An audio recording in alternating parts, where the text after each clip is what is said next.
Olá, sejam todos bem-vindos ao Especial com Denise. Sou Denise Dude e o meu convidado é Dr. Alexandre Tizermias, psiquiatra, formado no Instituto Bairral de Psiquiatria e com especialização em Psiquiatria da Infância e da Adolescência na Unicamp. Seja muito bem-vindo, Dr. Alexandre. Muito obrigado, Denise. Eu agradeço o convite. Eu acho muito importante o seu trabalho, né, no seu canal, muito divulgando essas informações sobre saúde mental. Muito obrigada, doutor. E para começar, eu gostaria de perguntar sobre o tema de hoje, o que é esquizofrenia? Muito bem. Então, esquizofrenia é uma doença, né? A gente chama de transtorno mental, que é uma doença do cérebro.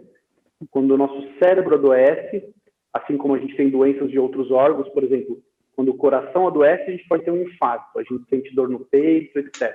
Né? Quando o nosso cérebro adoece, pode ser de várias formas. Uma delas é a esquizofrenia, que é uma alteração que causa, né, sintomas que a gente vai conversar já. São alterações do comportamento, das emoções, do pensamento, das nossas sensações, né? Eu vou explicar um pouquinho já. É uma doença que afeta o cérebro e causa várias alterações do comportamento da pessoa.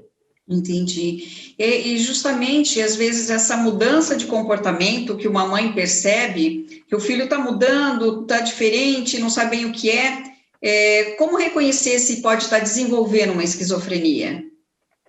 Perfeito. Isso é muito importante, porque nós temos muitos tipos de mudança de comportamento e, claro, a maioria não é esquizofrenia. A esquizofrenia é uma coisa bem específica.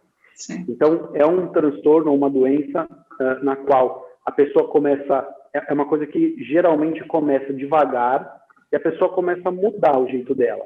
Primeiro, ela fica mais introspectiva, pode levar semanas ou meses, ela começa a se afastar, parece até uma depressão. Ela começa a se isolar. Mas esses não são os sintomas principais. Os principais são... Ela começa a mudar o comportamento, por exemplo, acreditar que ela está sendo perseguida. Então, é o que a gente chama de delírios. Então, ela acredita em coisas que não são compatíveis com a realidade, ou não estão acontecendo. Então, por exemplo, que existe um complô contra ela, ela começa a fugir, a se esconder, a se sentir perseguida em qualquer lugar que ela está, acreditar que câmeras estão observando ela, entre outras coisas. E, além disso, ela pode ter aquelas alterações sensoriais que eu falei, né, de senso-percepção que a gente fala, que, por exemplo, ouvir vozes, então ela começa a falar sozinha, ouvir pessoas falando na cabeça dela sem ter ninguém no ouvido, né, e ver coisas também, alucinações auditivas e visuais, são as alucinações. Certo. Então, é como se a pessoa rompesse o contato com a realidade. Então, aqui está uma realidade que nós compartilhamos e sabemos, por exemplo, que não tem ninguém nos perseguindo agora, por exemplo, e a pessoa, de repente, começa a desenvolver isso e o comportamento dela muda francamente, né?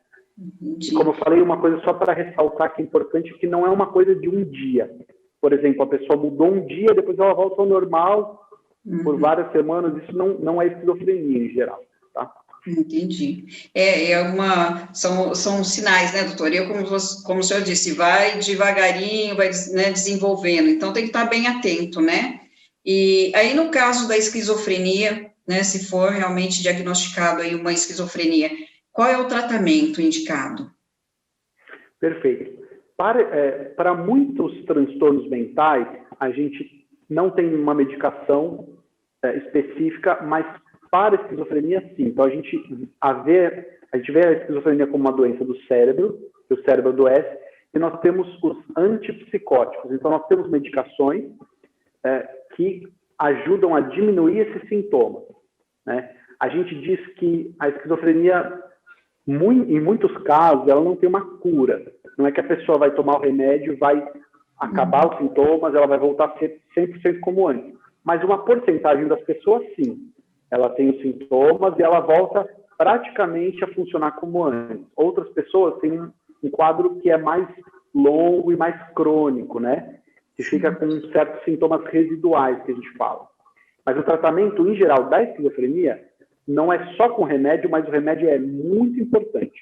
A gente consegue agir exatamente de algumas formas no cérebro e diminuir isso. Então, por exemplo, a pessoa está tendo as alucinações, então ela ouve pessoas falando com ela, conversa sozinha, ou faz coisas que a gente chama de bizarras, faz comportamentos que a gente não compreende, comportamentos muito estranhos.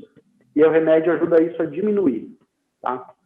Ou até parar completamente. Certo. E no caso, por exemplo, se a esquizofrenia for resistente ao tratamento, existe algum outro tratamento adequado nesse caso? Sim. Então, eu comecei a falar um pouquinho dos antipsicóticos. A gente sempre tenta uma medicação dessas. Por exemplo, a gente fala do haloperidol, o Aldol, o pessoal conhece a risperidona, né? E a gente tenta por um tempo, essas medicações geralmente demoram para fazer efeito. Então, não é uma medicação que você toma em um dia e vai sentir.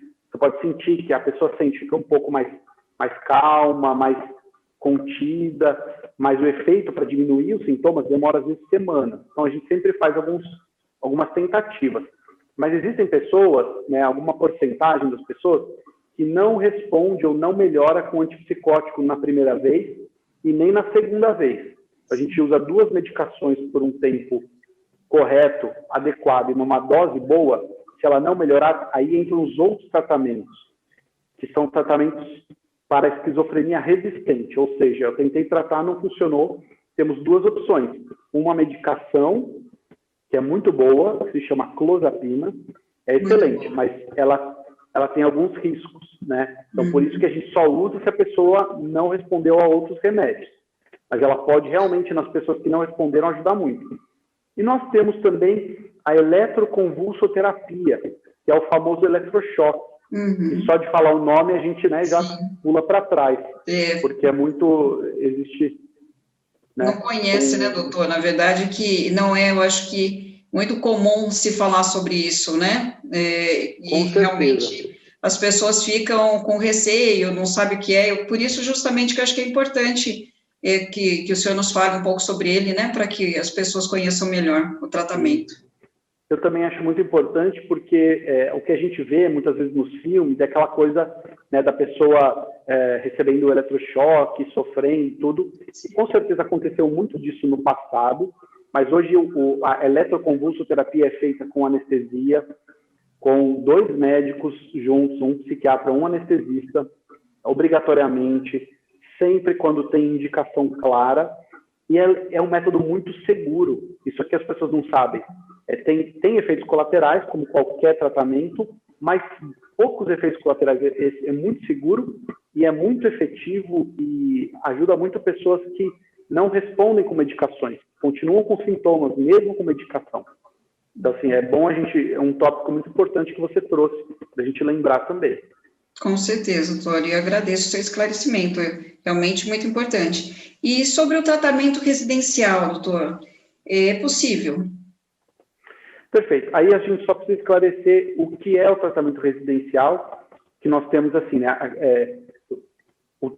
Nos Estados Unidos, em outros países, existe uma coisa que não é o hospital. É um tratamento mais longo, que dura 3 meses ou mais, numa clínica, vamos supor. Então, isso eles chamam de tratamento residencial. No Brasil, a gente não tem tanto isso, porque a gente tem hospital. Né? Mesmo que o pessoal chame de clínica, geralmente é uma estrutura de hospital. Isso a gente reserva para os casos que são mais graves, maior risco, a pessoa está muito, vamos dizer, em crise, em surto, né? Com muitos sintomas, tem algum risco para si própria ou para outros, a gente recomenda a internação hospitalar. Faz o tratamento e sai o mais rápido possível. Não é para ser muito longo. O tratamento residencial, ele é possível também. Então, nesse modelo que eu falei, seria como se fosse uma clínica, mas é uma coisa mais longa. E no Brasil não tem tanto. Agora, você não se refere ao tratamento domiciliar, né? Seja na nossa própria casa. Eu gostaria de saber, assim, uma mãe que tem um filho com esquizofrenia, ele estiver bem tratado, ele estiver com a medicação correta, é possível uma convivência normal, tranquila, né, doutor? Sim, perfeito. É isso. Então, na verdade, falei desses 2 tipos de tratamento que são para quando a pessoa está muito mal, está com sintomas muito graves. Quando a gente faz um tratamento bom, e a maioria das pessoas com esquizofrenia não precisa de hospital. Fazendo um bom tratamento, ela pode ficar em casa. Claro que ela vai precisar, muitas vezes, de cuidados. Ela vai precisar de que alguém ajude com tarefas do dia a dia, ou, né, às vezes as pessoas tem um quadro que as impossibilita de trabalhar, mas nem sempre. Por isso também é importante o papel da equipe multidisciplinar, não só psiquiatra, né, mas outras pessoas, psicóloga, terapeuta ocupacional e etc., para a gente conseguir reinserir a pessoa no convívio social. E a maior parte das pessoas com esquizofrenia pode sim ser tratada em casa, com tratamento ambulatorial, que a gente fala que é ir ao consultório médico, receber a consulta, a avaliação, as medicações, e ela fica em casa normalmente, tá? Isso é muito bom e já tranquiliza as mães, né? E os familiares, sim, porque o medo de todas as mães, ou de todos, é de ficar longe dos seus entes queridos, né? De não poder mais conviver. E essa é a boa notícia, né, doutor? Que tem todos esses tratamentos que podem proporcionar isso, uma convivência em família com esse ente querido. Com certeza. Nesse sentido, eu queria só adicionar uma coisa. Pois não. Que é o tratamento do SUS, porque o SUS tem uma rede de saúde mental que atende muito bem as pessoas com esquizofrenia, que são os CAPs, os Centros de Atenção Psicossocial.